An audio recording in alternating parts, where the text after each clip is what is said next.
Example చెప్తున్నాడు దావీదు గురించి. మీరు దావీదు గురించి వినినప్పుడల్లా ఆహా అనుకున్నారు కదా, అట్లాగా ఎవరో జీవితంలో చేస్తే అట అనుకోవడం ఏముంది, మీ జీవితంలో మీరు నేరుగా స్వయం అనుభవంలోనికి వస్తారు అన్నాడు. దేవుని స్తోత్రం.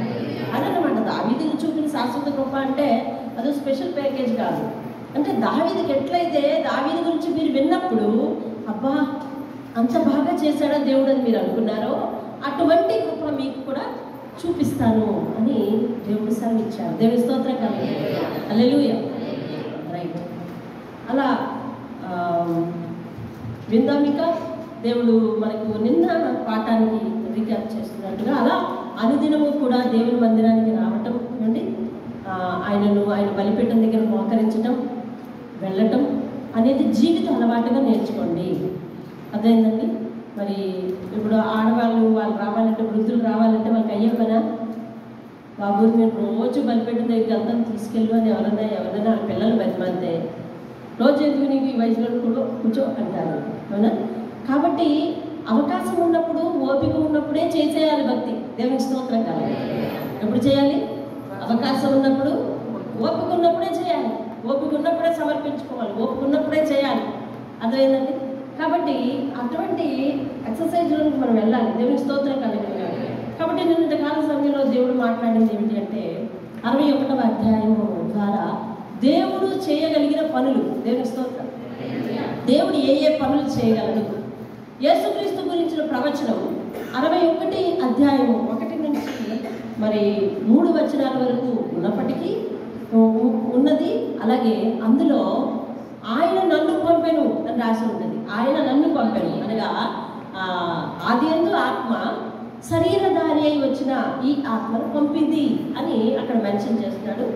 ఏంటి ప్రయోజనాలట ఆయన ఈ లోకానికి రావడం వలన? ఈ లోకానికి వచ్చినవాడు ఎవరు? అసలు దేవుడు. వచ్చినవాడు ఎవరు? దేవుడు. శరీరధారి అయి వచ్చాడు. దేవుని స్తోత్రం కలగాడు. దేవుడు ఆత్మస్వరూపి. ఆయన ఎట్లా వచ్చాడు ఈ లోకానికి? శరీరధారి అయి మానవుల మధ్యకు వచ్చాడు. దేవుని స్తోత్రం కలగాడు.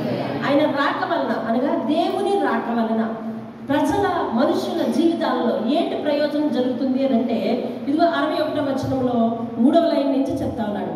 నలిగిన హృదయం గల వారిని దృఢపరుస్తాడు. దేవుని స్తోత్రం.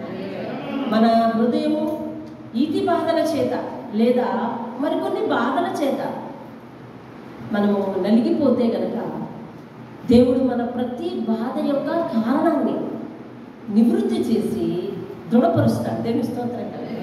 హల్లెలూయా. అలాగనే చెరలో ఉన్న వారికి విడుదల. కొన్ని యొక్క ఊబిల్లో, కొన్ని యొక్క పరిస్థితుల్లో మనము ఇరుక్కుపోతాం. బయటికి రావాలని అనిపిస్తుంది కానీ నో ఛాన్స్, రావడానికి వీల్లేదు. కట్లు కట్టినట్టు అయిపోతుంది అన్నమాట. అర్థమవుతుందండి? విడుదల లేదు అన్నట్టు అయిపోతుంది, నాన్ బెయిలబుల్ అన్నట్టు అయిపోతుంది అన్నమాట. ఎవరు వచ్చి విడిపించడానికి వీల్లేదు. అటువంటి కష్టంలో కూరుకుపోతాం. అదొక ఊబి లాంటిది. అటువంటి వారికి ఏమి ఇస్తున్నాడంటే దేవుడు విడుదల ఇస్తున్నాడంటే. దేవుని స్తోత్రం కలుగుతుంది. అట్లనే బంధింపబడిన వారికి, ఎందులో బంధింపబడిన వారికి? కష్టాల్లో, శ్రమల్లో బంధింపబడిన వారికి, మరియు పాపంలో బంధింపబడిపోయి ఉంటారు కొంతమంది. అర్థమవుతుందండి? పాపంలో బంధింపబడి ఉంటారు. అటువంటి వారికి కూడా ఏమి ఇస్తాడంట దేవుడు? విముక్తి. దేవుని స్తోత్రం కలుగుతుంది. విముక్తి ఇస్తాడంట. అలాగే దుఃఖాక్రాంతులను ఏం చేస్తాడంటే ఓదారుస్తాడంట. దుఃఖించు వారికి ఉల్లాస వస్త్రములు ఇస్తాడంట. బూడిదకు ప్రతిగా పూదండను, దుఃఖములకు ప్రతిగా ఆనంద తైలమును, భారభరితమైన ఆత్మకు ప్రతిగా ఏ వస్త్రం అండి? స్తుతి వస్త్రము వారికి ఇచ్చుటకు ఆయన దేవుని స్తోత్రం కలుగును. ఇది దేవుని వల్ల మనకు కలిగే ప్రయోజనం. మానవులు దేవుని ఎందుకు ఆశ్రయించాలి? దుఃఖం కలిగిన వారు ఆశ్రయించవచ్చు, బాధపడి ఉన్నవారు ఆశ్రయించవచ్చు, రక్షణ కావాల్సిన వారు ఆశ్రయించవచ్చు, ఏమండి ఆత్మ నలిగిన వారు ఆశ్రయించవచ్చు. వీళ్ళందరికీ కూడా దేవుడు ఏమిస్తున్నాడంటే విడుదల. పాపము నుండి, బంధకము నుండి విడుదల అంటే రక్షణ ఇస్తున్నాడు. దేవుని స్తోత్రం. అందుకనే ఆయన పేరు రక్షకుడు, విమోచకుడు. రక్షకుడు, విమోచకుడు. దేవుని స్తోత్రం. రక్షించి విమోచిస్తాడు. ఒక నూతన వ్యక్తిగా చేస్తాడంటే నూతన నిర్మాణం చేస్తాడంటే సృష్టికర్త. దేవుని స్తోత్రం. హల్లెలూయా. ఎవరు వారి జీవితాలలో మార్పు చెంది నూతన నిర్మాణం చేయబడ్డారో వారి జీవితంలో మరొకసారి సృష్టికర్త అయ్యాడు. దేవుని స్తోత్రం కలుగును. దేవుడు అన్ని విధాల మనకు సృష్టికర్తే. ఆది యందు నన్ను తల్లి గర్భంలో రూపొందించాడు, అప్పుడు సృష్టికర్తే నాకు. తరువాత నా మనస్సు మారి నేను అన్ని విధాలు ఒక మంచి వ్యక్తిగా ఎదుగుట కోసం నన్ను నూతన నిర్మాణం చేశాడు, అప్పుడు సృష్టికర్త. అర్థమైందండి? ఆయన పని చేసుకునేటప్పుడు ఒక ప్రత్యేకంగా నన్ను తయారు చేశాడు. అవును కదా? తయారు చేయడం అంటే మన మనసును సిద్ధపరచడం. ఆయన పని చేయడం కొరకు ఆయన నా మనసును సిద్ధపరచడం కోసం మరొక సృష్టి చేశాడు, అప్పుడు సృష్టికర్త. రేపు మాపు నాకు కావలసిన ప్రతి ఏర్పాటును చేయడానికి కూడా సిద్ధపడుతున్నాడు, అప్పుడు సృష్టికర్త. దేవుని స్తోత్రంగా.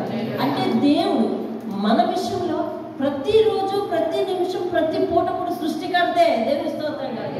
ఈరోజు మనం చేస్తున్న ప్రార్థనలకు విడుదల ఆయన సన్నిధిలో రూపుదిద్దబడుతుందంటే ఆయన నిర్మాణం చేస్తున్నాడు. దేవుని స్తోత్రం కలుగును.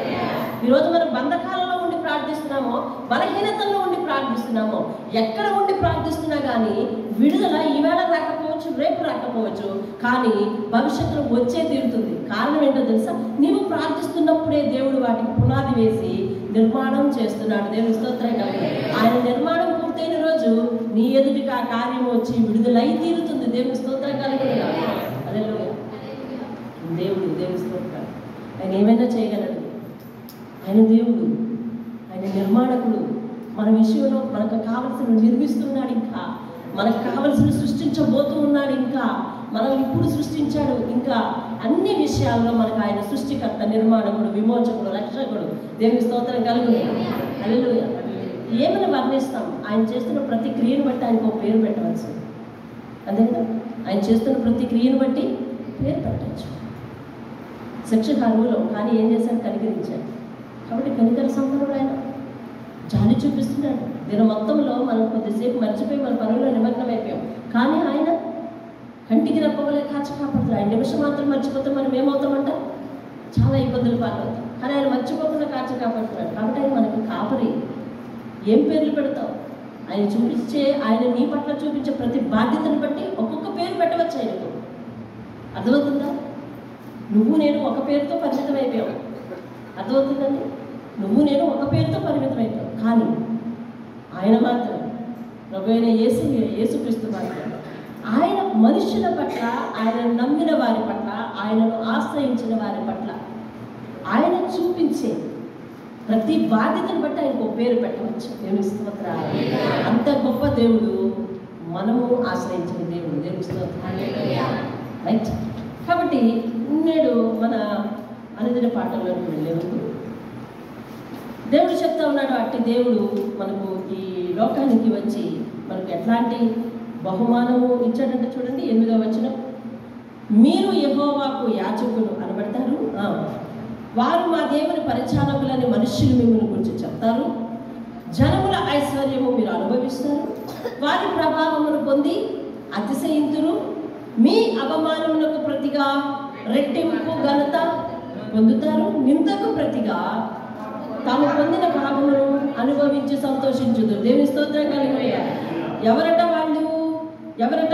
ఆయన వచ్చిన పని ఏమిటి? దుఃఖములో ఉన్నవారిని, బంధకములలో ఉన్నవారిని, చెరలో ఉన్నవారిని, నలిగిన హృదయం గలవారిని నేను చదివాను కదండి. వారందరికీ కూడా ఏమని పేరు పెడతారటండి? యాజకులు, పరిచారకులను పిలుస్తారట జనమందరూ కూడా. రానున్న రోజులు, ఇప్పుడైతే వాళ్ళు బంధకాలలో ఉన్నారు, చెరలో ఉన్నారు, నలిగిన హృదయంతో ఉన్నారు, కానీ రానున్న రోజుల్లో వారు మంచి ఐశ్వర్యవంతులు అవుతారట. వారు పొందిన అవమానానికి ప్రతిగా రెట్టింపు, ఏంటది? రెట్టింపు ఘనత పొందుతారంట. అలాగే నిందకు ప్రతిగా తాము పొందిన భాగమును అనుభవించి వారు సంతోషిస్తారు. వారు తమ దేశంలో రెట్టింపు భాగానికి ఆస్తికర్తలు అవుతారు. దేవుని స్తోత్రం. దేవుడు నిత్యానందం వారికి దయచేస్తానని చెబుతూ, ఎందుకు నేను వారి పట్ల ఇట్లా చేస్తానంటున్నానంటే, వారు ఇదివరకు నలిగిన హృదయంతో ఉన్నారు, వారు ఇదివరకు బంధింపబడి ఉన్నారు, వారు ఇదివరకు చెరలో ఉన్నారు. కాబట్టి నేను వారిని విడిపిస్తాను, న్యాయం చేయటం నాకు ఇష్టం అని చెప్తున్నాడు. 9వ వచనం చదువు.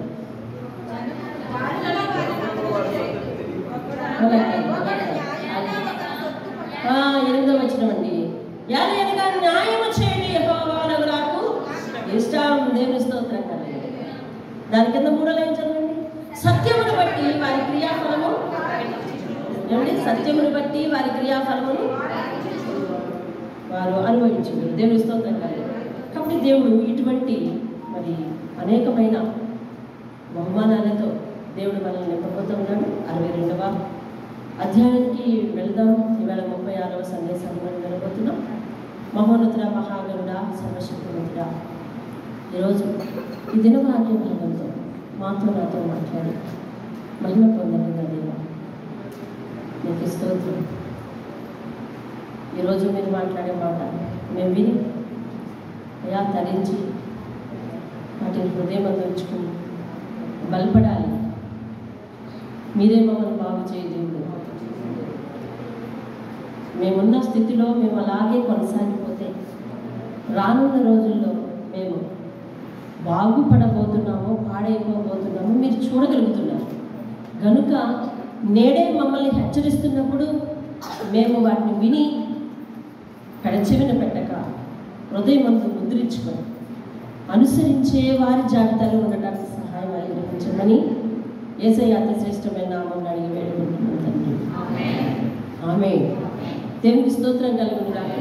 హల్లెలూయా. రైట్. 62వ వచనం. 61వ అధ్యాయంలో దేవుడు చెప్పింది ఏంటంటే, అందరినీ విడుదల చేస్తాను, అందరినీ ఐశ్వర్యవంతులు చేస్తాను, అందరికీ అభివృద్ధి దయచేస్తాను, అందరికీ గౌరవాన్ని తీసుకొస్తాను, అంతే కదా, అందరికీ న్యాయం చేస్తాను, ఇవే కదా, అంతేనా? అందరికీ ఏం చేస్తాడంటే విడుదల ఇస్తాడు. అందరికీ ఏం చేస్తాడంట? కొత్త పేరు పెడతాడు. యాజకులు, పరిచారకులకు పిలువబడతాడు. అందరికీ రెట్టింపు ఘనత, గౌరవం ఇస్తాడు. రెట్టింపు ఐశ్వర్యవంతులు అవుతారు. రెట్టింపు న్యాయం చేస్తాడు. దేవుని స్తోత్రం. ఇదంతా జరిగే వరకు నేను ఊరుకోను అని చెప్తున్నాడు. ఆ వేళలో చదువు ఇప్పుడు మొదటి వచనం. సియోను యొక్క నీతి. సియోను అనగా దేవుని యొక్క పర్వతం అనగా అంటే ఎవరంటే మనమే. దేవుని స్తోత్రం. ఇశ్రాయేలు జనమే. కాబట్టి వాళ్ళ గురించి ఏమంటున్నాడు? నీతి సూర్యకాంతి వలె కనబడే వరకు, ఏమండి, దాని రక్షణ దీపము వలె వెలుగుచుండు వరకు, సియోను పక్షమందు అంటే అది జరిగే వరకు నేను ఊరుకోను. ఏమంటాడు? అది జరిగే వరకు. నేను పై అధ్యాయంలో 9వ వచనాన్ని చదువుతున్నాను. మీరు జాగ్రత్త ఫాలో అవ్వండి, చదవద్దు. జనములలో వారి సంతతి తెలియబడును, జనముల మధ్య వారి సంతానం ప్రసిద్ధి పొందును.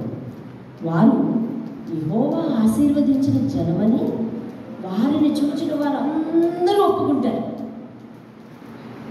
శృంగారమైన పాగా ధరించుకున్న పెండ్లి కుమారుని రీతిగా, ఆభరణములతో అలంకరించుకున్న పెండ్లి కుమార్తె రీతిగా ఆయన ఒక స్పెషల్ పర్సన్ లాగా అన్నమాట.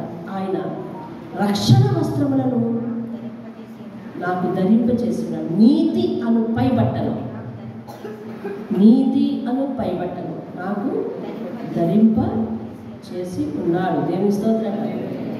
ఇక్కడ అంటా ఉన్నాడు, ఆ సియోను యొక్క నీతి అందరికీ తెలిసే వరకు నేను నిద్రపోలేను. అర్థమైందా? పైన అధ్యాయంలో ఏం చెప్పినాడు? అర్థమైందా? వారిని అభివృద్ధి చెందించి, వారిని ఐశ్వర్యవంతుల్ని చేసి, వారిని తలవలే నిలబెట్టి, వారి కిరీటములను సమాజానికి చూపించి, వారి బిడ్డలను వృద్ధి చేసి, అర్థమవుతుందా? చూసిన జనం అందరూ కూడా వీరు యెహోవా చేత ఆశీర్వదింపబడ్డారండి అని అనిపించే వరకు నేను మౌనంగా ఉండను. దేవుని వాగ్దానం. దేవుని స్తోత్రంగా. కాబట్టి మధ్యలో మనం ఒక స్టెప్ డౌన్ అయినా కానీ దేవుడు ఆయన వాగ్దానాన్ని నెరవేర్చగలుగుతాడు. ఉదాహరణకు మనం మొన్న చెప్పుకున్న వాక్యం అర్థమవుతుంది. యోసేపుకు చెప్పాడు, అందరికంటే పైగా నిన్ను ఉంచుతాను, అందరికంటే లోతుకి వెళ్ళిపోయాడు. అర్థమైంది? ఒక స్టెప్ కాదు ఆయన డౌన్ అయింది, చాలా స్టెప్స్ డౌన్ అయింది. అక్కడి నుంచి వచ్చాడు, కొన్ని మంచి ప్లేస్లో పడ్డాడా అంటే బానిస, ప్రాణకళ్ళు ఎత్తడం, గడ్లీడు. సరే అక్కడి నుంచి ఏదో ఫరో దయదచ్చి దేవుని దయ అతని మీద ఉంటుంది, దేవుని అతనికి తోడుగా ఉండను, దేవుడు అతనికి తోడుగా ఉండను అని ఉంటుంది. దేవుడు అతనికి తోడుగా ఉండడం వల్ల ఫరో ఇంటికి వెళ్ళాడు. పోలే ఓ మంచి ప్రదేశానికి వచ్చాను అనుకునే లోపల ఆ షట్టర్ కూడా పోయిందా? ఆ షట్టర్ కూడా వింటున్నావా? ఆ షట్టర్ కూడా పోయింది. నేను చెప్పి పరిశుద్ధాత్ముడు ఆలోచన చెప్పించాడు ఏమని, యోసేపు గురించి 365 రోజులు వింటున్నా, ఏదో కొత్త పాఠాన్ని నేర్చుకుంటున్నాను. అలాగే కొత్త నిబంధనలో యేసు గురించి 365 రోజులు వింటున్నా, ఏదో కొత్త పాఠం నేర్చుకున్నాను. సేఫ్ జోన్లో పడ్డాను రా బాబు అనేసరికి షెల్టర్ అయిపోయింది. అర్థమైందా? అక్కడి నుంచి జైల్లో పోయి తిండి దొరికినట్టే దొరికి, నీడ దొరికినట్టే దొరికి, విశ్రాంతి దొరికినట్టే దొరికి, చూసావా? అందిందిరా బాబు అనుభవిద్దాం అనేసరికల్లా ఏం పోయింది? మొత్తం పోయింది. మన జీవితంలో కూడా ఒకసారి అలా అవుతుంది. అంత మాత్రం చేత అర్థమవుతుందా? అర్థమవుతుందా నీకు? నిన్నే అర్థమవుతుందా? మన జీవితంలో కూడా ఒక్కసారి అలా జరుగుతుంది. చాలా స్టెప్స్ డౌన్ అయిపోతుంటాం. ఊహించింది ఒకటి, జరుగుతుంది ఒకటి. వాక్యం ఒకటి జరుగుతుంటుంది, ఇక్కడి నుంచి బూస్టప్ అయిపోతాం మనం. అబ్బా దేవుడు ఎంత బాగా మాట్లాడాడు, నన్నే బలపరిచాడు, నాకే వాగ్దానం ఇచ్చాడు అనుకుని ఇంటికి వెళ్ళిపోతాం. ఇంటి దగ్గర ఫుల్ రివర్స్ అంతా. అదే కదా యోసేపు జీవితంలో జరిగింది. అర్థమైందా? ఇక్కడికి వచ్చేటప్పుడు, చర్చికి వచ్చేటప్పటికి, చర్చి దగ్గర వాక్యం వినేసరికి అబ్బా దేవుడు ఆయన దేవుడు నాతోనే మాట్లాడుతున్నాడు అనిపించేస్తుంది. గొప్ప ఊరట వచ్చేస్తుంది, గొప్ప ధైర్యం వచ్చేస్తుంది. సన్నగా వచ్చిన లాగ్ వెళ్తాం ఇంటికి. ఇంటి దగ్గరికి వచ్చేసరికి ఈ పరిస్థితులన్నీ రివర్స్ అయ్యేసరికి దేవుని మాటే అబద్ధము అనిపిస్తుంది. అపవాదం అట్లా చెప్తుంటుంది అనమాట. సైడ్ టీచింగ్ ఇది. నువ్వు అన్ని వినొచ్చావుగానే చూసుకో, ఇంటి దగ్గర పరిస్థితి ఎలా ఉందో. నువ్వు అన్ని వినొచ్చావు కానీ చూసుకో, డాక్టర్లు ఇచ్చిన రిపోర్ట్ ఎలాగుందో. నువ్వు అన్ని చూసావు కానీ చూసుకో, నీ పరిస్థితి ఎలాగుందో అని చెప్తాను. దేవుడు ఏమంటున్నాడు? నేను మౌనంగా ఉండను, ఏది చెప్పింది చేసేవారు. అర్థమైందా?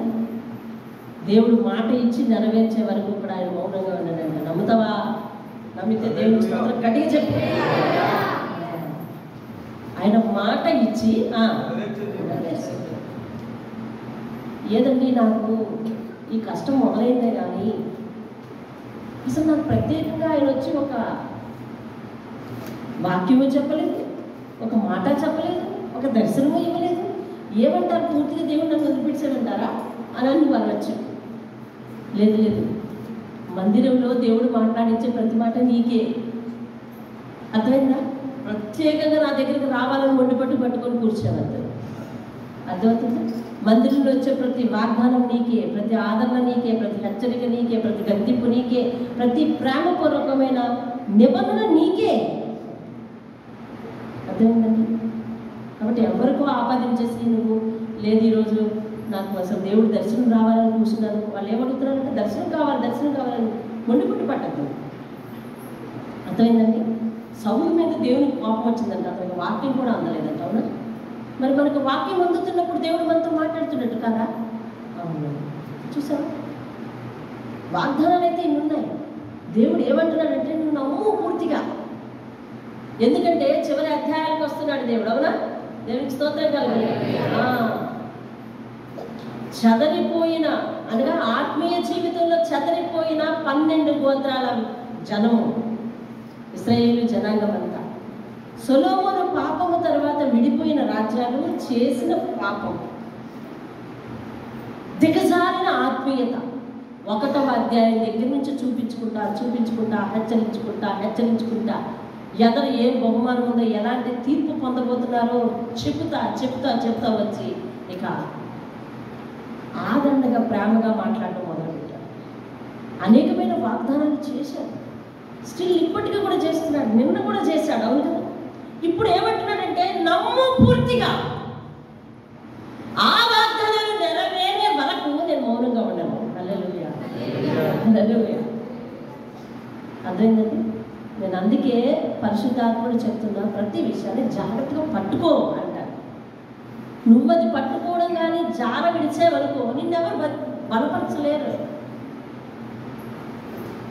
ఈ బలిపీఠం దిగిన తర్వాత మనిషిగా నేను బలపరిచింది నీకు సరిపోకపోవచ్చు, కానీ దేవుడు బలిపీఠం మీద ఉండి మాట్లాడుతున్నప్పుడు అది నీకే బలంగా పట్టుకోవాలి. దేవుని స్తోత్రం, హల్లెలూయా.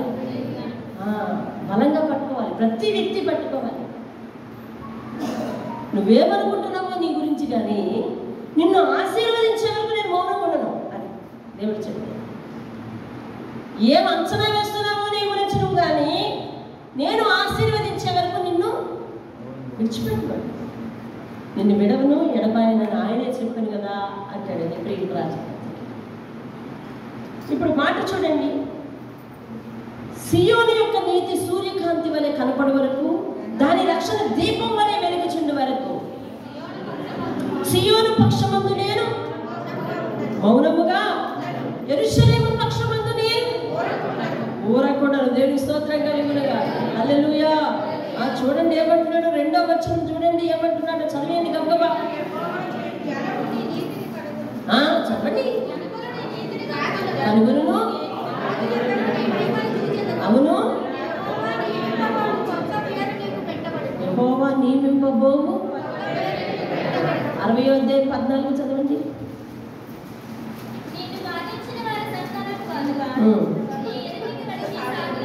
అవును,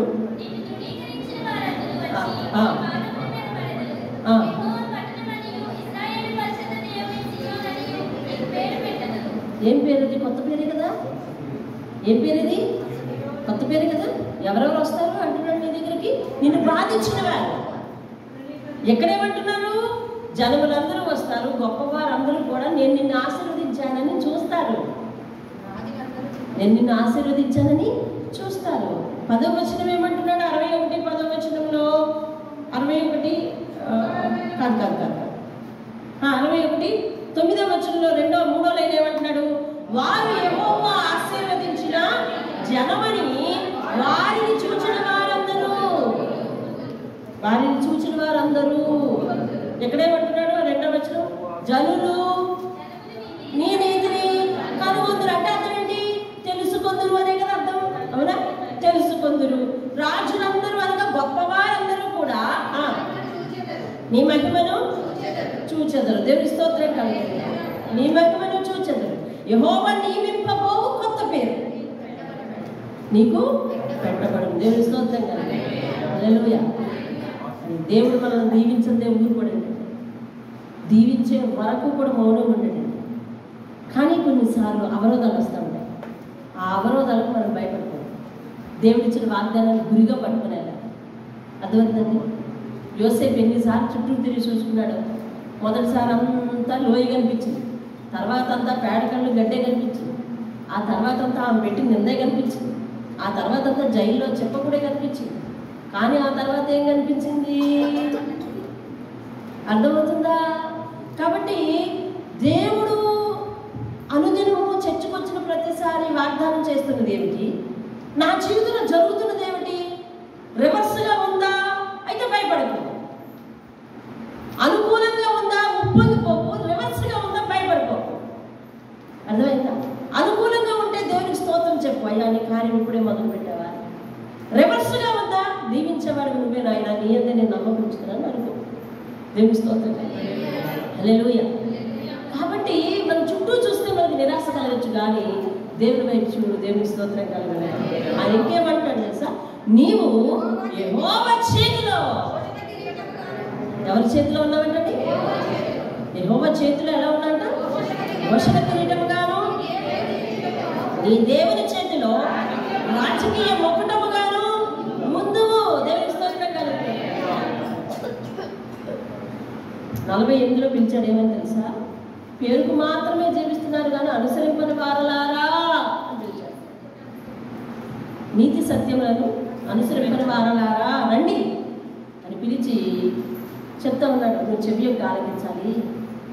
నేను నీకు సమాధానానికి కర్తలుగా సమాధానాన్ని నీకు కర్తలుగా పంపిస్తాను. జనములు రాజులు నిన్ను గుర్తించేటట్టు చేస్తాను.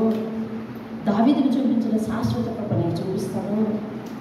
నువ్వు అవిధేయంగా నడిచి నువ్వు ఇష్టానుసారంగా చేసి భక్తి విశ్రాంతి దినాన్ని క్రమం తప్పకుండా పాటించకుండా ఆ రోజు ఏదో వ్యాపారం, ఆ రోజు ఏదో అటు ఇటు పోయి అన్యాయంగా ఆ రోజు బుద్ధిలాడుకుంటూ మరి మీరు ఉపవాసాలు చేసి నన్ను చూడడు చెయ్యడు అని అనకండి.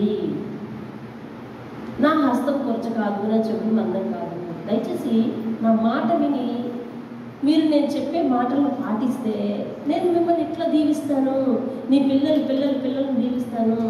కాబట్టి వ్యర్థంగా నడుచుకుంటూ దేవుని మీద అనుమానిస్తున్నామేమో. ఆ స్థితి నుంచి లేము తేజరిల్లు.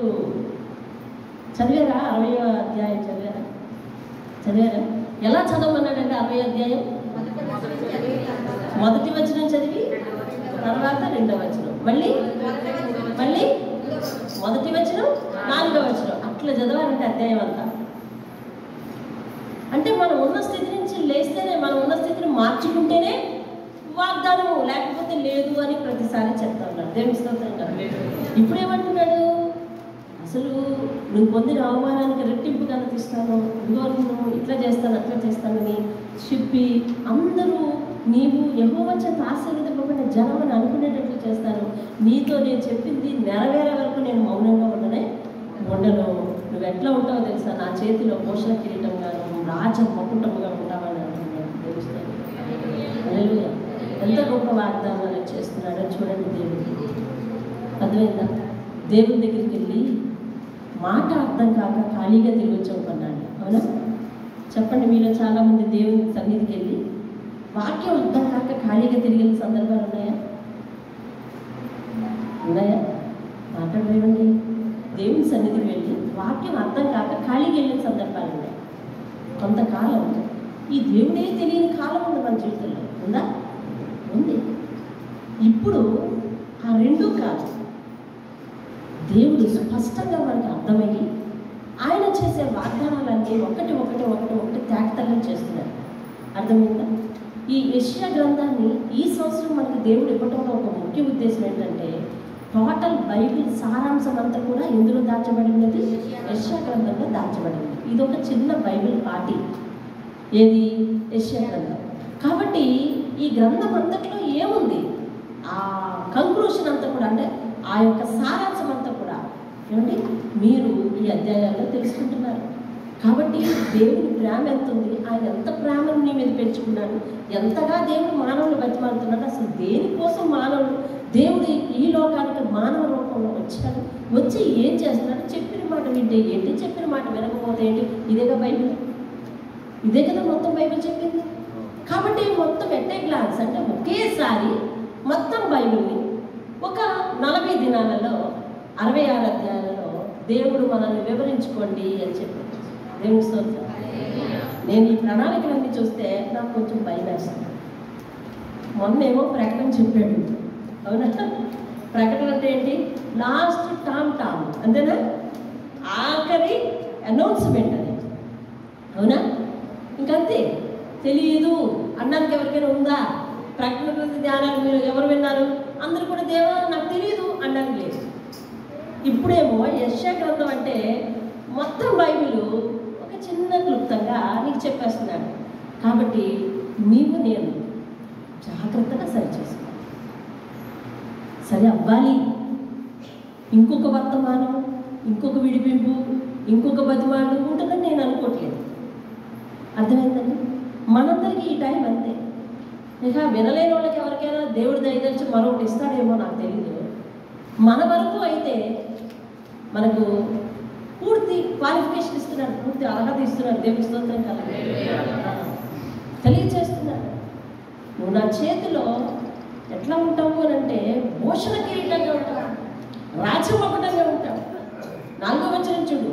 విడవబడిన దానివని ఇక మీదట నీవు అనబడవు, పాడైనది అని ఇకను నీ దేశం గురించి చెప్పకూడదు. నీ పేరు మారుస్తా, హెప్సిబా అని నీకును, బ్యూలా అని నీ భూమికి అనగా నీ సంసారానికి అని అర్థం, నీ రాజ్యానికి అని అర్థం. రాజ్యం అనగా ఎవరు? మన ఇల్లు.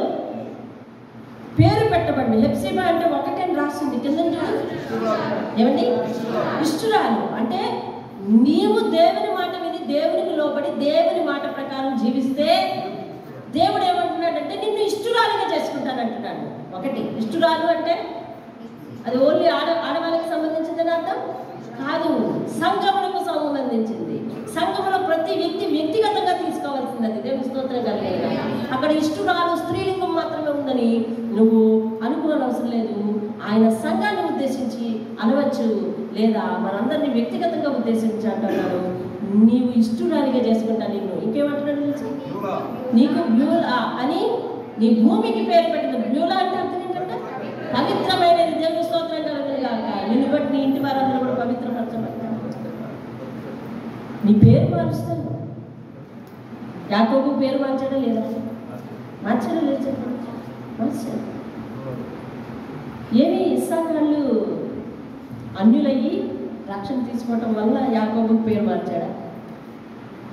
లేదు కదా. ఇస్సాకు వాళ్ళు అది అన్యులైతే అప్పుడు ఇందులోకి వచ్చిన తర్వాత రక్షణ తీసుకున్న తర్వాత నీ పాత పేరు ఉండకూడదు, కొత్త పేరు పెట్టాలి అని చెప్పి పేరు మార్చారంటారా? లేదు లేదు లేదు లేదు. పాత జీవితానికి కొత్త జీవితానికి తేడా చూపించడానికి పేరు పెట్టారు. ప్రేమిస్తుంది కాబట్టి బాప్తిసం ఇచ్చిన వెంటనే పేరు పెట్టడానికి నేను విరుద్ధం.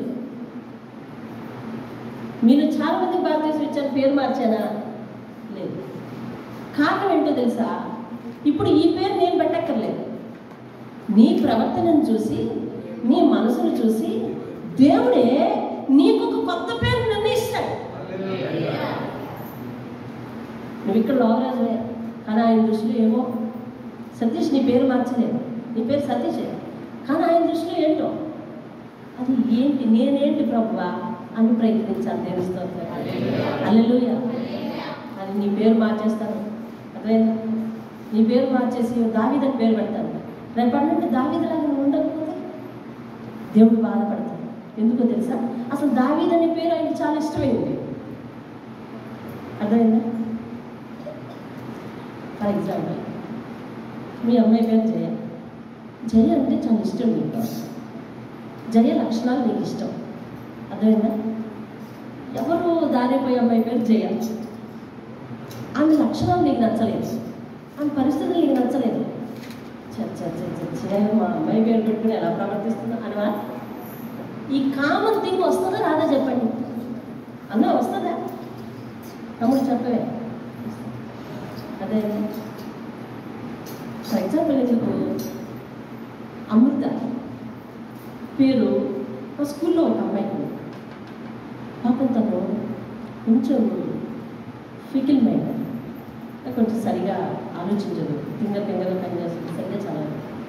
నేను ఆ అమ్మాయిని చూసినప్పుడల్లా అంటాను, అమ్మ అమృత పేరు పెట్టుకుని మంచిగా చదివి మంచి మార్కులు తెచ్చుకోమ్మా అనుకుంటాను. అంటే నా ఇన్సైడ్ అభిప్రాయం ఏంటి, నాకు ఆ పేరు మీద మంచి ఒపీనియన్ ఉంది, కానీ నువ్వు దాన్ని చెడతీస్తున్నావు అనే అభిప్రాయం కదా నాది. దేవుడు కూడా అట్టనే అనుకుంటాడు. దేవుడు కూడా అట్టనే అనుకుంటాడు. అందుకని ఏ పేరు పెట్టుకోవాలన్నా ఆయనకి ఇష్టం, ఆయన పెట్టుకుంటాడు. అర్థమవుతుంది? ఏ పేరు పెట్టుకోవాలన్నా ఆయనకి ఇష్టం. నీ ప్రవర్తనను చూసి ఆయన పేరు పెట్టేస్తాడు. నిన్ను దీవించడానికి ఇంకో పేరు పెడతాడు. నువ్వు నా చేతులు ఇట్లా ఉంటావు. ఇగో ఆయన చెప్తున్నాడు, భూషణ కిరీటము రాజకీయ మోగటం. ఈ పేర్లకి ఏ పేరు సాటి చెప్పండి మీరు? మంచి పేరు చెప్పండి ఈ పేర్లు మించింది.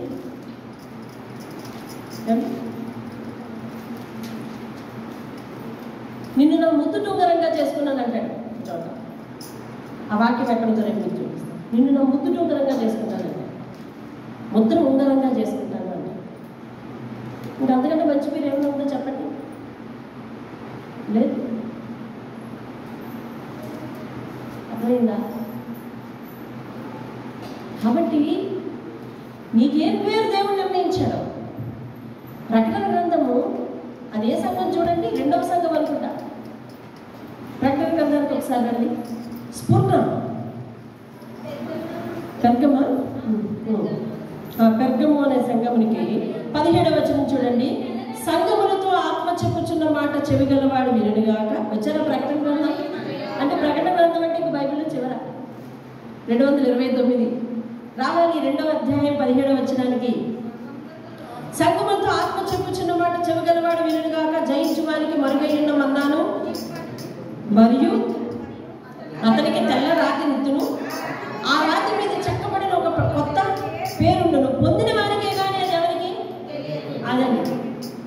నీ పేరు ఆయన ఏం పెట్టాడో అది ఎవరికి తెలియదు. కాబట్టి ఇప్పుడు నేను పేరు మార్చేసి నీ పేరు కొట్టేసి తప్పు కొట్టేసుకో, అన్నిటి మీద పేరు మార్చేసుకో అని నేను చెప్పడంలో అర్థమేం లేదు అసలు. అందుకు నేను దానికి పూర్తి అర్థమైందండి. పేరు మార్చలేదా అడుగుతాడు. అడిగారు కూడా చాలామంది, పేరు మార్చలేదు మార్చలేదు ఏ అంతే. ఆయన పేరు పెడతాడు, కొత్త పేరు నీకే తెలుసు, ఆయనకే తెలుసు పెట్టు. నేను స్తోత్రం కనుక ఏమంటాడు ఇక్కడ, ఇష్టురాలని పేరు పెడతాను. ఇంకేంటంట చెప్పాలి, ఇష్టురాలని పేరు పెడతాడు. ఇంకేం పేరు పెడతాడు? బ్యూలా అంటే ఏంటంటే పవిత్రమైనది. ఏంటి పతివ్రత అంటే అదేంటి, పవిత్రమైనది అని అర్థం. పవిత్రమైనదని నీకు పేరు పెడతాను. దేవుని స్తోత్రం కలుగు. అంటే ఇక్కడ సంఘాన్ని ఒక భార్యగా భావించి, ఒక స్త్రీగా భావించి, అర్థమవుతుందండి, తాను అన్ని విధాలా భరించడానికి దత్తత చేసుకుంటున్నట్టుగా మాట్లాడుతున్నాడు. అందుకని బ్యూలా అనే అర్థానికి పతివ్రత అనే పేరు పెట్టాడు. దేవుని స్తోత్రం కలుగు. అంటే పతివ్రత అని ఎవరిని అంటారు? మనసు మార్చుకొని దాన్ని అంటారు. అవును కదా. అంటే ఇప్పుడు ఇశ్రాయేలీయులు ఇంతకు ముందు వరకు ఏం చేశారు? మనసు మార్చుకున్నారు. అవునా? మనసు మార్చుకుని విగ్రహారాధనలకు పోయినారు. అవునా? మనం అక్కడి నుంచి వదిలేయకూడదు. మనం ఫస్ట్ నుంచి వాక్యాలు వింటూ వస్తున్నాం కదా. ఫస్ట్ వాళ్ళు ఏం చేశారు? నాన్నగారు విగ్రహాలను ఏర్పాటు చేసుకుని విస్తారంగా అగ్నిగుండములు దాటించి ఏమండి ఇవన్నీ చేసి దేవునికి కోపం పుట్టించారు. అంటే వాళ్ళ మనసు ఏం చేశారు? మార్చుకున్నారు. వాళ్ళ యజమాని అయిన దేవుడిని విడిచిపెట్టారు, వేరేది అనుసరించారు. కాబట్టి ఇప్పుడు అప్పుడు విడవబడిన దాన్ని నేను విడిచిపెట్టాను నిన్ను, ఇప్పుడు అలా కాదు, నిన్ను మళ్ళీ తిరిగి తెచ్చుకొని చేర్చుకొని నిన్ను నా హక్కును చేర్చుకొని నీ పూర్తి బాధ్యతను భరించే ఒక భర్త వలె మాట్లాడుతున్నాను. నీ పేరు మారుస్తాను, నీకు ఇష్టరాలుగా చేసుకుంటాను, నీ పతివ్రతని పేరు.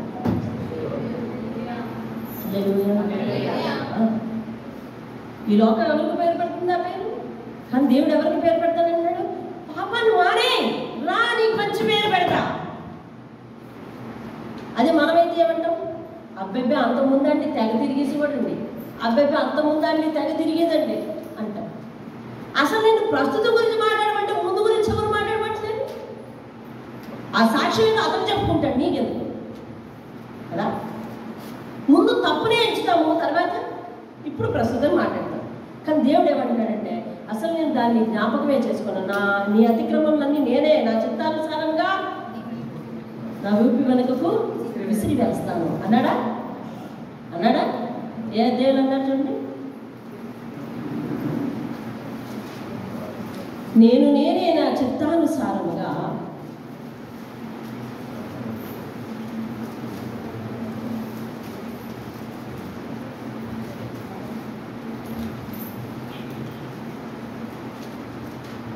నలభై 23:25 నేనే నా చిత్తానుసారంగా నీ అతిక్రమములను తుడిచివేస్తున్నాను, నేను నీ పాపములను జ్ఞాపకము చేసుకోవద్దు, నువ్వు కూడా జ్ఞాపకం చేసుకోవద్దు అని 18వ వచనంలో చెప్తారు. మునుపటి వాటిని నువ్వు కూడా జ్ఞాపకం చేసుకో. ఏం చేయమన్నాడు? మునుపటి వాటిని జ్ఞాపకం చేసుకోమన్నాడా? తెచ్చుకోమన్నాడు? అన్నీ తెచ్చుకోవద్దు, నువ్వు జ్ఞాపకం చేసుకోకు, నేను జ్ఞాపకం చేసుకోను. ఇప్పుడు ఈ మాటల్ని అక్కడికి లింక్ పెట్టండి. నీకు ఇష్టురాలని పేరు పెడతాను, చెప్పండి, పతివ్రత అని పేరు పెడతాను, ఏమండి నిన్ను రాజ్యమకుటముగా చేస్తాను, భూషణ కిరీటంగా చేస్తాను. చూసావా ఎవరికి పేరు పెడుతున్నాడు? ఒకసారి తప్పిపోయిన వారికి, ఒకసారి భక్తిహీనతలను గెలిపోయిన వారికి దేవుడు పిలిచి గొప్ప వాత్సల్యంతో చారదీస్తానంటారు కదా. దేవుని స్తోత్రం కలుగుతారు. రైట్, విందాం, సమయం అయిపోతుంది. చూడండి, యవ్వనుడు కన్యకను వరించి పెళ్లి చేసుకున్నట్టు నీ కుమారులు నిన్ను వరించి పెళ్లి చేసుకునేదరు. కుమారులు వరించి పెళ్లి చేసుకోవడం అంటే ఇక్కడ పెళ్లి అంటే అర్థం ఏంటో తెలుసా? పెళ్లి అంటే అర్థం ఏంటో తెలుసా? ప్రమాణము అని అర్థం. ఈ లోకంలో మనకు తప్పు అర్థాలు ఇచ్చే అనేకమైనవి బైబిల్ చాలా స్వస్థత కలిగిన అనగా పవిత్రమైన అర్థాలు చెప్తుంది. భర్త అంటే ఏం చెప్పిందండి బైబిల్? వరించేవాడు, భార్య అంటే ఏం చెప్పిందండి బైబిల్? భరించేది. పెళ్ళి అంటే అర్థం ఏం చెప్తుంది తెలుసా? వాగ్దానం. దేవుని స్తోత్రంగా నీ బాధ్యత నాది అనే వాగ్దానం. అంతేనా? స్టేజ్ మీద చేసేది ఇంకేమన్నా? నీ కుమారుడు నిన్ను అనగా నిన్ను పెళ్లి చేసుకునేది అనగా నిన్ను నీ పూర్తి బాధ్యత వారిదని నిన్ను విడవబడకుండా విడిచిపెట్టకుండా నిన్ను దత్తత తీసుకుంటాను, ప్రమాణం చేస్తాను నీతో అని అర్థం. దేవుని స్తోత్రం కలిగిన ఈ లోకం తప్పుడు అర్థాలు పట్టే అనేక పదాలకు బైబిల్ ఒక పవిత్రమైన అర్థాన్ని తెచ్చిపెట్టిందండి. దేవుని స్తోత్రం కలిగిన హల్లెలూయా. పెళ్లి అంటే స్టేజ్ మీద ఏం చేస్తున్నారు? పెళ్లి అయిపోయింది అన్నారా లేదా? పెళ్ళి ఇంకా అవ్వాలి అన్నారా? స్టేజ్ దిగిన తర్వాత 2 రోజుల వరకు, 3 రోజుల వరకు, 4 రోజుల వరకు, వారం రోజుల వరకు ఇంకా పెళ్లి అవుతుంది అన్నారా? లేదు. ప్రమాణాలు అయిపోయిందంటే ఏమైపోయిందండి? అప్పుడు పెళ్లి అంటే ఏంటండి? ప్రమాణాలు అంతే. వాగ్దానం, జీవితకాల వాగ్దానం పెళ్లి అంటే. అర్థమవుతుందా? కుమారుడు వెళ్ళి తల్లి చేతిలో చెయ్యొచ్చు చెప్తాడు. ఏమనంటే అమ్మ నువ్వు బెంగపడకు, నీ పూర్తి బాధ్యత నాదే అంటే ఇగో నేను బతుకున్నంత వరకు నీకేం పర్వాలేదే అంటలేదు. తనకున్న చదువును బట్టి అట్లా అంటాడు. తండ్రి బలహీనత వచ్చి బెంగపడుతున్నాడు అనుకోండి, ఒక కూతురు వెళ్ళి తండ్రితో చెప్పుద్ది ఏమైనా తెలుసా? నాన్న నీకు మగపిల్లలు లేదని బాధపడకు, నీ కడ వరకు నేను చూస్తాను, నీకు మాటిస్తున్నాను కదా అని చేతిలో చేయేస్తాను. అవునా? చెప్పండి. మరి స్టేజ్ మీద చేసేది ఏంటి? మీరందరూ స్టేజ్ మీద చేసేది ఏంటి? దాన్ని పెండ్లి అన్నప్పుడు దీన్ని అనవచ్చేమో పవిత్రమైన అర్థంతో భావించు. ఇందుకు రివర్స్ అయిన కామెంట్స్ చేయొద్దు. పవిత్రమైన అర్థంతో భావించండి. పెండ్లి అనగా ప్రమాణం మాత్రమే. దేవుని స్తోత్రం. ఒక వాగ్దానం, ఒక భరోసా, ఒక భరోసా అండి. నేనున్నాను నీకెందుకు? దేవుడు దేవుడు పవిత్రుడైన పరిశుద్ధుడైన దేవుడు సంఘం అంతటినే అంటున్నాడు, నువ్వు నాకు వధువువి, నేను నిన్ను పెళ్లి చేసుకుంటాను. అంటే దీనికి తప్పుడు అర్థాలు పెట్టారు. అర్థం ఏమిటి? నేను నిన్ను భరిస్తాను, నేను నిన్ను నరకమును దాటిస్తాను, నేను నిన్ను వాగ్దానం చేస్తున్నాను కాబట్టి కాలం నా దగ్గరే పెట్టుకుంటాను. అంతేనా? పెళ్ళైన తర్వాత ఏం చేస్తున్నాము? పెళ్లి కుమార్తెని అట్టే పెట్టుకుని ఆయన జీవితాంతం నీకు ఇచ్చేస్తున్నాను కదా. ఇంక జీవితాంతం ఎవరి హక్కు అయిపోయింది? ఆమె ఆయన హక్కు అయిపోయింది కదా. సంఘం ఎవరి హక్కు? అంటే దేవుడు సంఘమును పెళ్లి కుమార్తెతో పోల్చాడు. పెళ్లి కుమార్తె అలంకరింపబడాలి. ఏ లక్షణాలతో? ఆయనకున్న లక్షణాలతో అలంకరింపబడాలి. అప్పుడు ఆయనకి ఇష్టం. అంతే. దేవుని స్తోత్రం. ఆయనకు ఉన్న లక్షణాలతో అలంకరింపబడాలి. ఇప్పుడు అంటే ఉన్నాడు చూడండి, పెళ్లి కుమారుడు పెళ్లి కుమార్తెను చూచి సంతోషించినట్లు నీ దేవుడు నిన్ను కూర్చి సంతోషించును. దేవుని స్తోత్రం. ఒకసారి జఫన్యా గ్రంథం 3వ అధ్యాయం 17వ వచనం చూడండి. జఫన్యా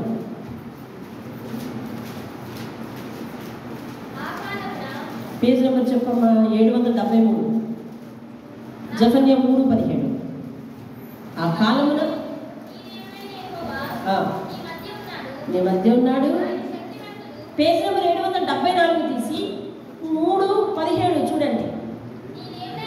నీ దేవుడైన యెహోవా నీ మధ్య ఉన్నాడు, ఆయన శక్తిమంతుడు, ఆయన మిమ్మల్ని రక్షించును, ఆయన బహు ఆనందంతో నీ యందు సంతోషించును, నీ యందు తనకున్న ప్రేమను బట్టి శాంతము వహించి నీ అందరి సంతోషము చేత ఆయన హర్షించును. తెలుస్తాను చాలు. ఏం చెప్తున్నాడు? నీ యందు సంతోషించును, నీ యందు శాంతం వహించును, నీ యందు తనకు ప్రేమ ఉంది చెప్తాను. ఏంటంటే పెళ్లి కుమారుడు పెళ్లి కుమార్తెను చూసి సంతోషించినట్టుగా దేవుడు సంఘాన్ని చూసి సంతోషిస్తున్నాడు. సంఘం అనగా 100 మంది కావచ్చు, 1,00,000 మంది కావచ్చు, నువ్వు ఒక్కడే కావచ్చు.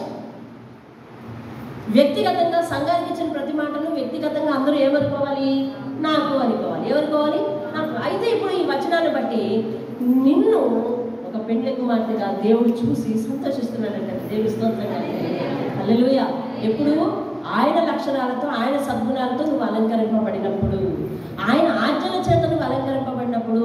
ఆజ్ఞలు ఎలా కట్టుకోమంటాడు? ద్వితీయోపదేశకాండం 6వ అధ్యాయంలో చెప్తాడు. మీరు తీయని అవసరం లేదు. ఇదిగో నా ఆజ్ఞలు, నా మాటలు నుదుట బాసికముగా కట్టుకో అంటాడు. బాసికం అంటే తెలుసా మీకు?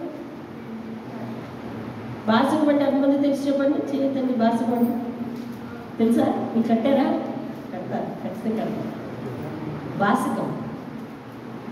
బాసికము నుదుటిని కడతారు. దాన్ని బట్టి పెళ్లి కొడుకు అని చెప్తారు. అవునా? బాసికం అంటారు. అంటే దేవుని మాట నుదుటిన కట్టుకోమంటాడు. అంటే అర్థం ఏంటంటే నేను చూసిన వెంటనే వీళ్ళు దేవుణ్ణి అనుసరిస్తారా అని తెలుసుకోవాలంట అందరికీ. అలా ఉండాలంట మన ప్రవర్తన, అలా ఉండాలంట మన పరిస్థితి. నుదుట బాసికంగా కట్టుకోమన్నారు. అంతేగాని దేవుని పేరు పెట్టుకుని నువ్వు టప్పు టప్పు టప్పు టిప్పు టిప్పు టిప్పు అంటున్నావు అనుకో, అసలు నిన్ను ఎలాంటి దేవుడి కుమారుడని ఎలా గుర్తిస్తారు? దేవుని ఆజ్ఞలు నువ్వు పాటిస్తున్నావు ఎలా చెప్తారు? నా ఆజ్ఞలను నీ నుదుట బాసికంగాను నీ మణికట్టుకి కంకణం వల్ల కట్టుకోమన్నాడు. నీ మణికట్టుకి కంకణం వల్ల కట్టుకోమన్నాడు. అర్థమైందా? ఇవన్నీ మానేసి నిజంగా కట్టేసుకుంటున్నాం, కానీ దేవుని మాటలు మనం ఎవరు కూడా పాటించట్లేదు. అదన్నమాట. ఆ కాలంలో మాట్లాడిన ఈ కాలంలో మాట్లాడిన దేవుడు ఒకేలా మాట్లాడు. వినండి. నీ దేవుడు నిన్ను గురించి సంతోషించును. దేవుని స్తోత్రంగా. హల్లెలూయా. 11వ వచనం. ఇంకా మధ్యలో కొన్ని వదిలిపెట్టవలసి వస్తుంది సమయాన్ని బట్టి. 11వ వచనం. ఆలకించుడి, భూదిగంతముల వరకు యెహోవా సమాచారం ప్రకటింపచేసి ఉన్నాడు. ఇదిగో రక్షణ మీ దగ్గరకు వచ్చింది. ఇదిగో ఆయన ఇచ్చు బహుమానము, ఆయన ఇచ్చు జీతము ఆయన తీసుకుని వచ్చుచున్నాడని సియోను కుమార్తెకు తెలియచేయండి. దేవుని స్తోత్రం కలుగునుగా. హల్లెలూయా. అట్లనే ఒక వచనం చూద్దాం చూడండి. మార్కు సువార్త 16-15 అధ్యాయం 16వ అధ్యాయం 15వ వచనం. మార్కు సువార్త 16వ అధ్యాయం 15వ వచనంలో శిష్యులందరికీ దేవుడు ఒక మాట చెప్తాడు. మరియు మీరు సర్వలోకమునకు వెళ్ళి 48వ పేజీ కొత్త నిబంధన గ్రంథం. సర్వలోకమునకు వెళ్ళి సర్వ సృష్టికి సువార్త ప్రకటించండి. నమ్మి బాప్తిసం పొందిన వాడు రక్షింపబడతాడు, నమ్మని వారికి శిక్ష విధింపబడును, నమ్మిన వారి వల్ల ఈ సూచక క్రియలు జరుగును అని చెప్పి చాలా లిస్టు చెప్పాడు అక్కడ. అదేంటండి? నువ్వు నమ్మాలి. ఇదిగో రక్షణ వచ్చేసింది. ఇక మీరు నమ్మితే రక్షింపబడతారు, నమ్మకపోతే శిక్ష తప్పదు. ఇదిగో మనందరి క్రియలకు తగిన జీతము ఆయన దగ్గర ఉంది అని చెప్తున్నాడు. దేవుని స్తోత్రం. హల్లెలూయా. మీరు కంపెనీలో పనిచేస్తున్నారు కదా, నేను కూడా ఎక్కడ పనిచేస్తున్నాను, మీరు ఒక దగ్గర పనిచేస్తున్నారు కదా. జీతం ఎప్పుడు ఇస్తారు? తారీఖు కాదు చెప్పగలండి. ఇప్పుడు తారీఖు బట్టి రావట్లేదులేండి. ఎంతమంది ఫస్ట్ వచ్చిందంటే జీతమే పేరు. ఇప్పుడు ఫస్ట్ నాడు జీతం లేదు. అలా ఇప్పుడు జీతం నెలకి ఇస్తారు. ఎలా ఒప్పుకుంటే అలా నెలకి అనుకుందాం. గిఫ్ట్ ఎప్పుడు ఇస్తారు? పనితీరు మెచ్చి. అంతే కదా. పనితీరు మెచ్చి జీతం కాదు, ఒప్పుకున్నానికి జీతం ఇస్తారు. పని బాగోపోతే తీసేస్తారు అనుకోండి, అది వేరే విషయం. పని బాగోకపోతే అంటారు వచ్చే నెల నుంచి నువ్వు ఇంటి దగ్గర రెస్ట్ తీసుకో అంటుంటారు. అవునా? నువ్వు పనికి రావద్దని చెప్పరు, నీ పనితీరు నచ్చలేదని చెప్పరు. చాలా సాఫ్ట్గా చెప్తారు. ఏమనంటే వచ్చే వారం నుంచి నువ్వు ఇంకా ఇంటి దగ్గర ఇంటి దగ్గర రెస్ట్ తీసుకో బాబు అంటారు. అవును కదా? అంటారు. గిఫ్ట్ బహుమానం దేనికి? బహుమానం అంటే ఇంగ్లీష్లో ఏమి? గిఫ్ట్. గిఫ్ట్ దేనికి? పనితీరు మెచ్చి. దేవుని స్తోత్రం కదా. హల్లెలూయా. ఇప్పుడు దేవుడి దగ్గర 2 ఉన్నాయి మనకి. చదవండి. ఏం చదువుతారు? చూసారా? యెషయా గ్రంథం 12వ అధ్యాయం చదవండి. 12వ వచనం చదవండి. 11వ వచనం. ఆలకించండి, అందరూ వినండి. భూదిగంతముల వరకు అంటే భూమి కొనల వరకు అందరూ వినండి.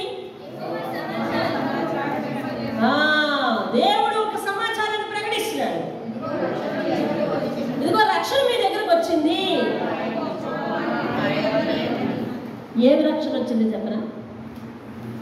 62 అధ్యాయం 61 అధ్యాయం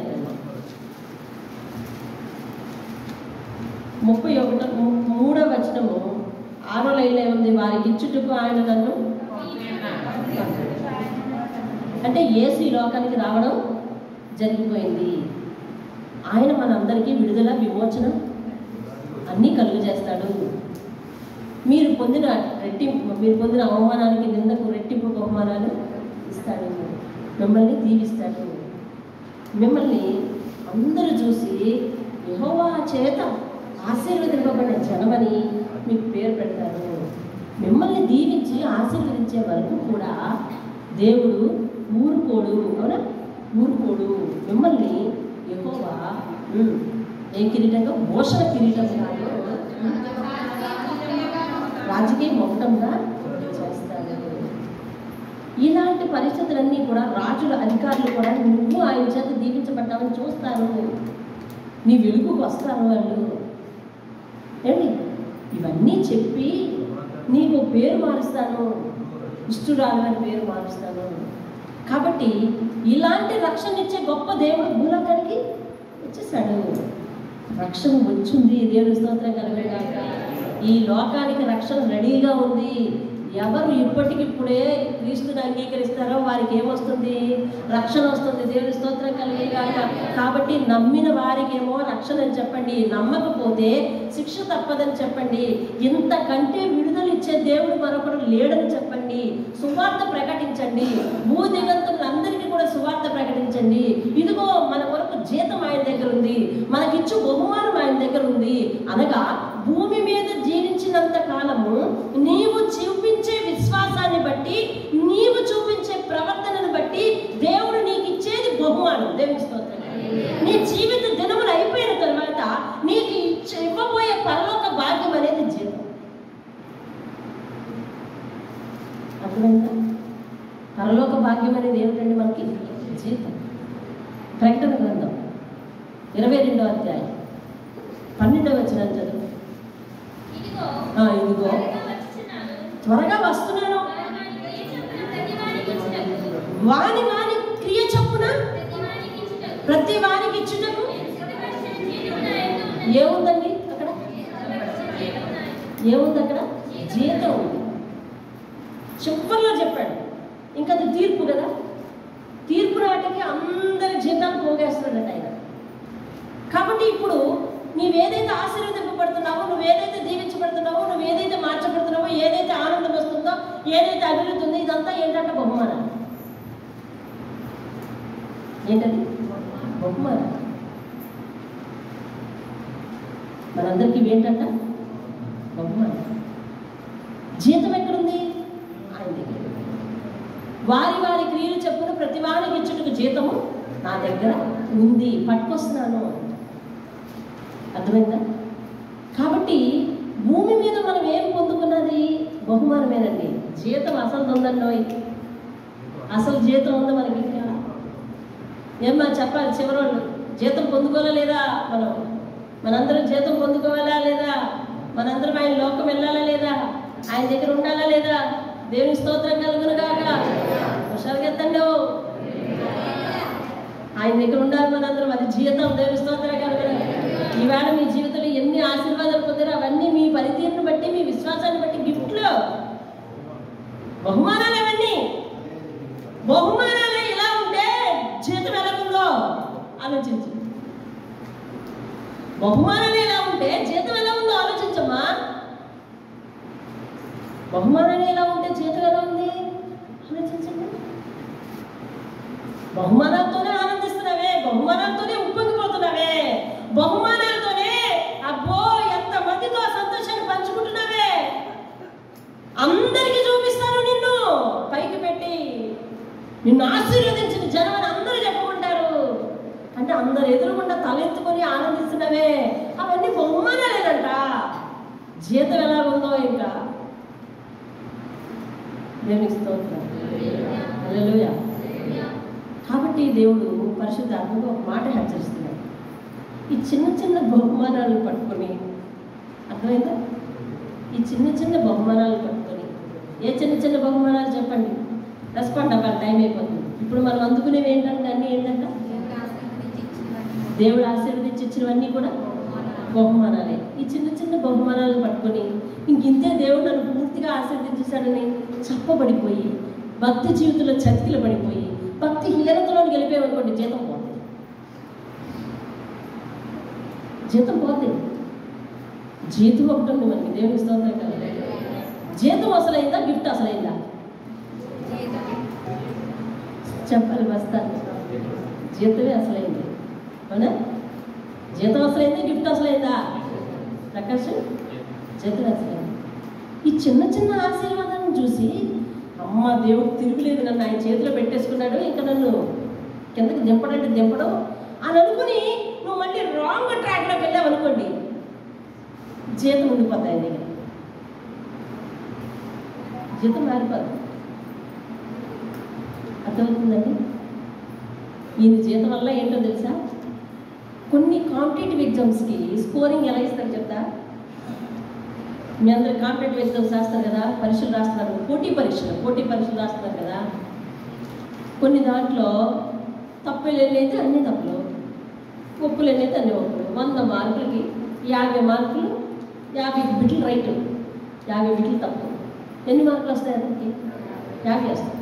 కానీ కొన్ని కాంపిటేటివ్ ఎగ్జామ్స్లో ఏంటో తెలిసిన, తప్పు రాసినావో వచ్చిన మార్కుల్లో మైనస్. నేను అనుకున్నా ఈ విధానం ఎవరికైనా పెట్టాడు రా బాబు అని. అంతకుముందు 20 మార్కులు వచ్చినాయి, మన దగ్గర ఉన్న 20 బిట్లు రైటే, కానీ 21 బిట్టు తప్పు పెట్టాను కాబట్టి 1 మార్కు పోద్ది. 20 రైట్ అయినా కానీ 1 మార్కు పోద్ది, తప్పు పెట్టాను. అంటే ఇదేంటో తెలుసా? ఎక్కడా కూడా తప్పటం వేయకూడదు అనుకొని. ఇప్పుడు దేవుడి దగ్గర చిన్న జీతం ఎట్లా తెలుసా? Negative balance. ఇక్కడ ఒక రాంగ్ స్టెప్ వేసామనుకో, అక్కడ ఏమవుతుంటుంది అనమాట చెప్పలేమండి, మైనస్లోకి వెళ్ళిపోతుంది. అక్కడ ఏమవుతుంటుంది? మైనస్. అంతకుముందు చూడండి హిజ్కియా, మీకు మంచి ఉదాహరణ. హిజ్కియా ఏం చేశాడు? చక్కగా మందిరాన్ని దులిపేశాడు, అది చేశాడు, బాగు చేశాడు, అది చేశాడు, ఇది చేశాడు, అది చేశాడు, అందరినీ పిలిపించాడు, ఆరాధన జరిగించాడు. తెల్లవారు చూసినా అక్కడే ఉంటాడు, మధ్యాహ్నం చూసినా అక్కడే ఉంటాడు, సాయంత్రం చూసినా అక్కడే ఉంటాడు. అందరినీ ఉత్తేజం కలిగించి ఆరాధన కలిగేటట్టు చేశాడు. ఏమంటే అందరూ బలులించేటట్టు చేశాడు. పసకా పండుగ అందరూ కూడా 7 రోజులు చేస్తే వాళ్ళేమో ఇంకొక 7 రోజులు చేశారండి, ఇంకొక 7 రోజులు చేశారంటండి. వాళ్ళకి తనిఖీ తీరలేదండి. అబ్బా, అంత ఆత్మీయంగా నడిపించిన అతడు చివరికి మీరే చెప్పండి, వాళ్ళ పిల్లలు ఏమయ్యారు? విడిచిపెట్టబడ్డారు కదా. వాళ్ళ పిల్లల కాలంలో ఏమొచ్చిందని చెప్పాడు దేవుడు? ఒకరికి వచ్చిందని చెప్పాడు. అంటే ఈయన చేసిన జీతాలు అంతకి ఏదండి జీతం? నెగిటివ్ మార్క్స్ వచ్చేసాయి, నెగిటివ్ బ్యాలెన్స్ పెడితే చూసాను. నేను మొన్న చేశాను కదా, అవతలనాడు చేశాను కదా కాదు, ఒక్క స్టెప్ కూడా రాంగ్ అయిపోయే నేను ఇచ్చే బహుమానాల కంటే లోకంలో బహుమానాలు పొందుతావా నీవు? దేవుడు ప్రశ్నిస్తున్నాడు. నేను పెట్టే పేరు కంటే దేవుడు లోకంలో మంచి పేరు పొందుతావా? దేవుడు ప్రశ్నిస్తున్నాడు. నేను ఆశీర్వదించే కంటే లోకంలో మంచి ఆశీర్వాదం పొందుతావా? దేవుడు ప్రశ్నిస్తున్నాడు. నేను ఇచ్చే రక్షణ కంటే లోకంలో నీకు మంచి రక్షణ ఉందా? దేవుడు ప్రశ్నిస్తాడు. అటువంటి రక్షణ ఎందుకు దాటిపోతాం? Negative marks.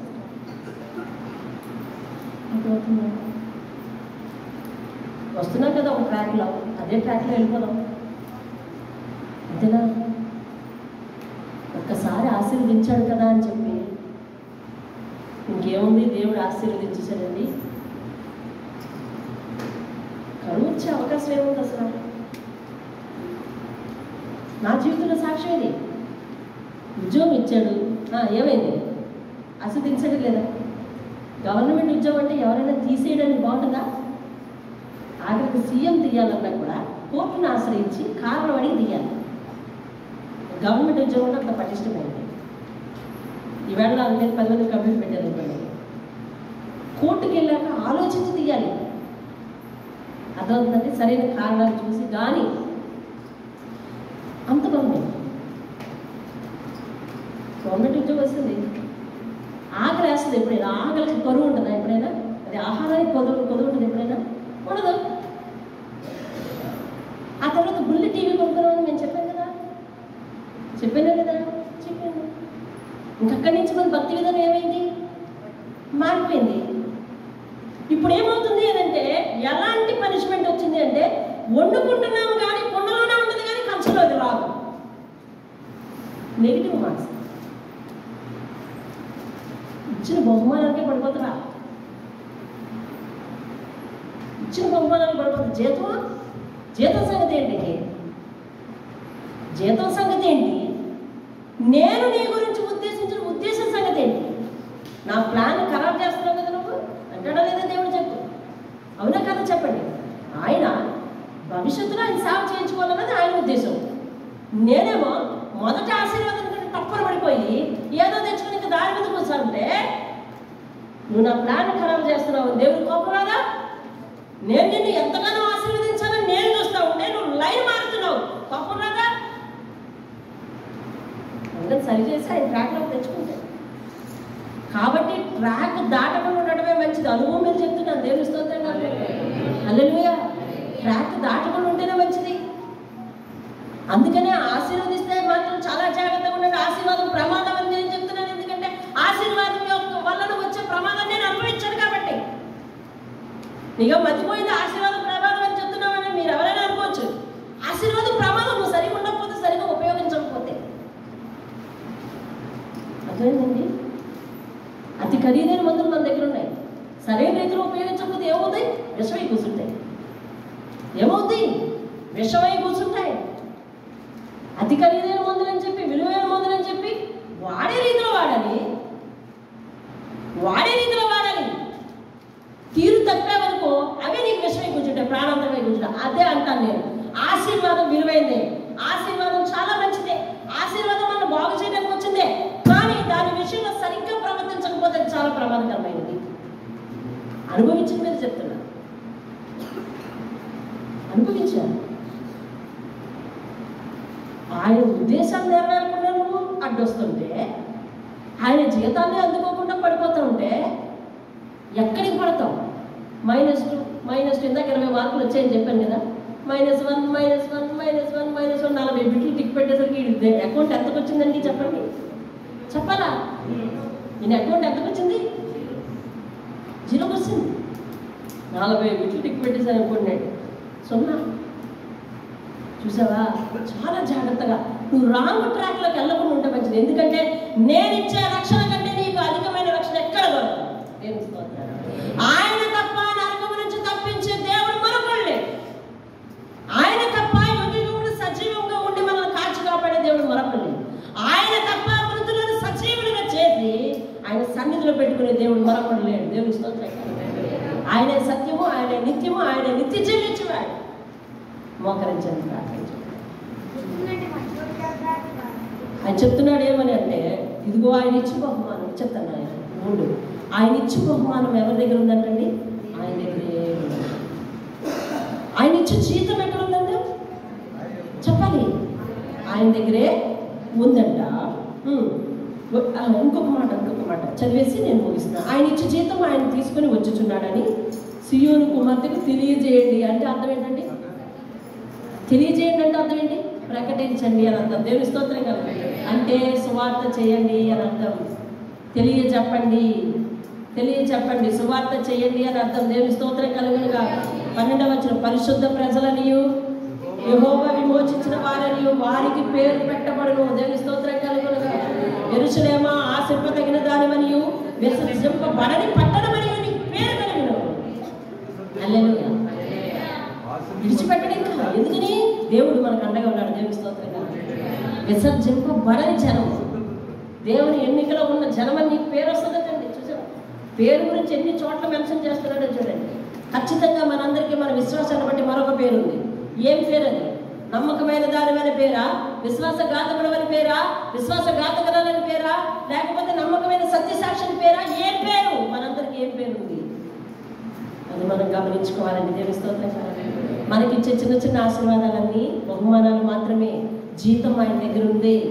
కాబట్టి మన ప్రవర్తన బట్టి జీతాన్ని తక్కువ చేసుకోవద్దు, ఎక్కువే చేసుకోవాలి, పోగేసుకోవాలి మంచి జీతం. దేవుని స్తోత్రం కలండి. రైట్. కాబట్టి ఈరోజు ముస్లిం లాంటి మాట 4వ వచనం, 62 4వ వచనం. విడవబడిన దానవని ఇక మీదట నీవు అనబడవు, పాడైనదని ఇకను నీ దేశం గురించి చెప్పబడదు. ఎప్సిబా అని నీకు, యూలా అని నీ భూమికి నీ పేర్లు పెట్టబడను. యెహోవా నిన్ను గురించి ఆనందించుచున్నాడు. నీ దేశము వివాహిత మగును అంటే ఆధారము కలుగును అని అర్థం. దేవుని స్తోత్రం కదా. మోకరించండి. దేవుని స్తోత్రం. సర్వోన్నతుడాన్ని ఇచ్చు వాగ్దానములు బహు గొప్పవి. ఒక ఆధారమై, ఒక ఆశ్రయమై, ఒక అండమై, కొండమై, మమ్మల్ని దాచే రక్షణ కవచమై, మా కోటమై, మా శైలమై, మా దుర్గమై, చివరకు మా దేవుడవై,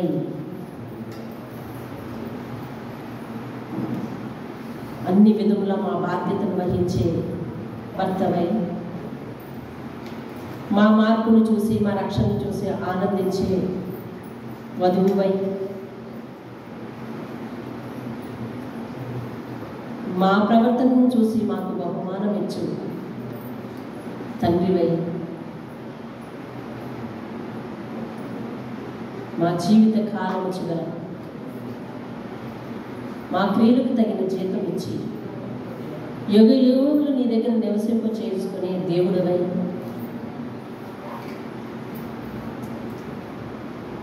మా విషయంలో నీవు చూపిస్తున్నా అధికమైన ఆదరణ, దానిని బట్టి వందనాలు చెల్లిస్తున్నాను. ఏ దేవుడును ఏ జనములకు ఇంత చేరుగా ఉండేది, ఏ దేవుడు ఏ మనుషునితో ఎంత చేరువుగా మాట్లాడలేదయ్యా.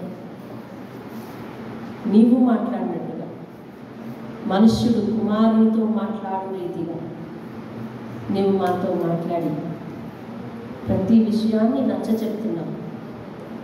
వరుస తప్పిపోకుండా మాతో మాట్లాడుతున్నావు. తండ్రి కుమారుని ప్రేమించు రీతిగా మమ్మల్ని ప్రేమిస్తూ వాగ్దానాల వెలుగుగా మాకు ఇస్తున్నావు. ప్రేమించిన కుమారుని తండ్రి గద్దించు రీతిగా ఇదిగో నువ్వు తప్పిపోతే ఇటువంటి పరిస్థితి ఉంది అని హెచ్చరిస్తున్నావు. నీ ప్రేమ గొప్పది, చాలి గొప్పది, నీ దయ గొప్పది, మా కొరకు దాచి ఉంచిన బహుమానం ఎంతో గొప్పది. అట్టి విషయాలు మేము కోల్పోకుండా, బహుమానాలు అందుకుని ఇదే చేతమని పడిపోకుండా, ఇదే ఆశీర్వాదం అని తొలగిపోకుండా, దయచేసి నీ ప్రణాళికలు భగ్నం చేసే వారంగా కాకుండా, మా గురించి నీవు ఉద్దేశించిన ఉద్దేశములన్నీ కూడా సమాధానకరమైనవే కానీ హానికరమైనవి కావని చెప్పిన రీతిగా సమాధానకరమైన ఉద్దేశములు మా జీవితాల్లో నెరవేరేటట్లు నీకు అనుకూలించే వారంగా, నీకు అడ్డంగా నిలిచే వారంగా, అడ్డు తగిలే వారంగా, నీ మనసు విసిగించే వారంగా, నీ ఉద్దేశాలు పాడు చేసి నీకు పనికిరాని వారంగా మేము కనబడద్దయ్యా అని మీరు మాట్లాడుతున్నారు. అటు స్థితిని మేము అర్థం చేసుకొని సంఘంలో ఉన్న మొత్తం జనంలో 3వ భాగము ఇటు వాక్యంలో వింటుండగా వారి ప్రవర్తన మిగిలిన వారికంటే ఎంతో విభిన్నమై సంపూర్ణ సమర్పణతో నీకు అంటి పెట్టుకుని జీవించే కృప వీరందరికీ ఇవ్వండి. మీరు చెప్పారు, ఓదారుస్తున్నారు, నేను నిన్ను దీవించే వరకు మౌనంగా ఉండనని, నేను నిన్ను ఆశీర్వదించే వరకు నేను ఊరుకుండను అని మీరు సెలవిస్తున్నారు. ఈలోగా మా జీవితంలో ఎన్ని అపాయములు వచ్చినా, ఎన్ని పరిస్థితులు వచ్చినా నేను నిన్ను దీవించే తీరుతాను అని సెలవిస్తున్నారు. అట్టి మాట ఎవరి హృదయానికి అవసరమైందో వారి జీవితాల్లో, మా అందరి జీవితాలలో ఆయన దానిని రూఢి చేయబోతున్నారు. నీకు స్తోత్రం. నీవు సత్యము, నీ మాట సత్యము, నీవు దేవుడవు, నీ మాట సత్యం బాబు. అటు మాటలు వెంబడి బలపడి ఆయన ఇంకా మీరు విశ్వాస జీవితంలో కంటి పెట్టుకొని ఉండడానికి సహాయం దయచేయండి. నిన్న కాల సమయంలో మాట్లాడినట్లు పాపము మా ఎదుటకు తీసుకొచ్చి అపవాది ఎరవేస్తున్నప్పుడు మేము ఈ బహుమానాలను, ఈ జీతాలను వదులుకోవడానికి ఇష్టపడక నీ చేతిలో భూషణ కిరీటము వలె, రాజ మకుటం వలె ఉండటానికి సహాయం చేయండి. విలువైన దాని మీద ఎవరు బురద జల్లలేరు, జల్లినా కానీ దాని మీద నిలవబడదు. అట్టి స్థితిలో మా భక్తి జీవితం ఉండడానికి సహాయం చేయండి అయ్యా. మీ నామానికి మహిమ తెచ్చుకోండి. ఇంతకాల సమయంలో ఎంతో గొప్పగా మాట్లాడారు, పాపానికి ప్రేరేపించిన వారందరూ ముందు చచ్చారు, తరువాత వారి మీద పాప ఫలితం ఉండిపోయింది అని మాట్లాడారు. కనుక దయచేసి మేమున్న పాటునే లేచి నీ చేతిలోనికి ఒక భూషణ కిరీటంగా రాజమొగటంగా రావడానికి సహాయం చేయండి. మీ నామానికి మహిమ తెచ్చుకో. మహిమా ఘనత ప్రభావం మీరు పొందమని మా ఎదుట ఉన్న ఇంకా 4 దినములు మీరు గొప్ప కృపను చూపించండి. యేసయ్య యొక్క అతి శ్రేష్టమైన నామములు మళ్ళా గుడ్ ఫ్రైడే రోజు ఈస్టర్ రోజు సంఘాన్ని జ్ఞాపకం చేసుకుని ఆ రోజైనా నీ సన్నిధిలో తప్పక తప్పిపోకుండా ఉండాలని జిజ్ఞాస వారికి పుట్టించండి. యేసు నామములో అడిగి వేడుకుంటున్నాను తండ్రి. ఆమేన్. ఆమేన్. యేసు రక్తమే జయశిల రక్తమే జయ ప్రవేశమే సంపూర్ణ విజయం కలుగును గాక. అపవాది క్రియలకు అనంత నాశనం కలుగును గాక. తండ్రి అయిన దేవుని ప్రేమ, కుమారుడైన యేసుక్రీస్తు వారి యొక్క కృప, పరిశుద్ధాత్మ యొక్క అన్యోన్య సహవాసం సదా మనకి తోడై నడిపించును గాక. ఆమేన్. ఆమేన్. అందరికీ దేవుని పెట్ట వందనాలు తెలియజేస్తుంది.